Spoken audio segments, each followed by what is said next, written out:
Hello! Hi అండి అందరికీ. రీసెంట్‌గా పేర్ని నాని మనందరికీ తెలుసు వైసీపీలో చాలా కీలకమైన నేత. ఆయన ప్రెస్ మీట్ అయితే నిర్వహించడం అయితే జరిగింది. ఆయన ప్రెస్ మీట్ నిర్వహించడానికి కారణం ఏంటి అంటే, ఆయన మీద అలాగే ఆయన భార్య మీద నమోదైన కేసులు ఏదైతే వాళ్ళ ప్రైవేట్ గోడౌన్‌లో దాదాపు 3000 బస్తాల ప్రభుత్వ ధాన్యం మిస్ అయింది అని చెప్పేసి కొంతమంది అధికారులు వాళ్ళ మీద కేసులైతే నమోదు చేయడం జరిగింది. ఈ కేసులో భాగంగా ఆయన బెయిల్ కోసం హైకోర్టు అప్రోచ్ అయ్యారు. అప్పటి నుంచి కూడా ఆయన ప్రెస్ మీట్ అయితే నిర్వహించట్లేదనమాట. కోర్టులో కేసులు, బెయిల్ ఇవన్నీ వ్యవహారాలు నడుస్తున్న సందర్భంగా.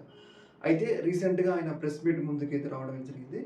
ప్రెస్ మీట్ ముందుకొచ్చి ఆయన కొన్ని కీలకమైన విషయాలైతే వెల్లడించడం జరిగింది. ముఖ్యంగా ఆయన ఒక కీలకమైన మంత్రి అంటే ఆయనకి ఆపోజిట్‌గా పనిచేస్తున్న ఒక కీలకమైన మంత్రి మీద కొన్ని సంచలనమైన ఆరోపణలైతే చేయడం జరిగింది. ఏంటి అంటే తన భార్య ఉంది గదా! పేరుని జయసుధ.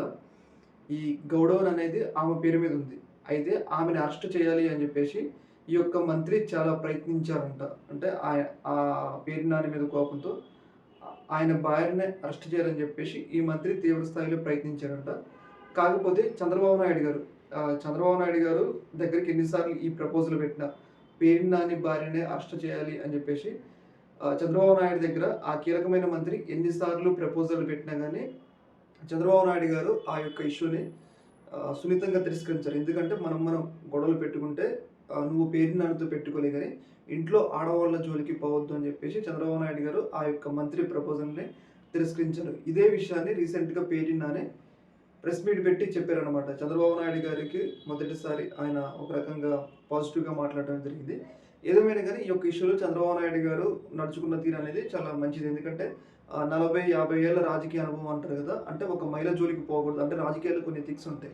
ఆ ఎథిక్స్‌ని మనం బ్రేక్ చేయకూడదు అన్నట్లుగా చంద్రబాబు నాయుడు గారు ఈ యొక్క ఇష్యూలో పేర్ని నానికి అనుకూలంగా వ్యవహరించడం జరిగింది. అయితే ఆ మంత్రి మాత్రం చాలా ఎలా అయినా పేర్ని నాని ఇబ్బంది పెట్టాలి. ఆయన భార్యని మాత్రం జైల్‌లో పెట్టాలి అని చెప్పేసి తీవ్ర స్థాయిలో ప్రయత్నించినట్లయితే ఆయన మీడియా ముందు చెప్పుకుంటూ వచ్చారు.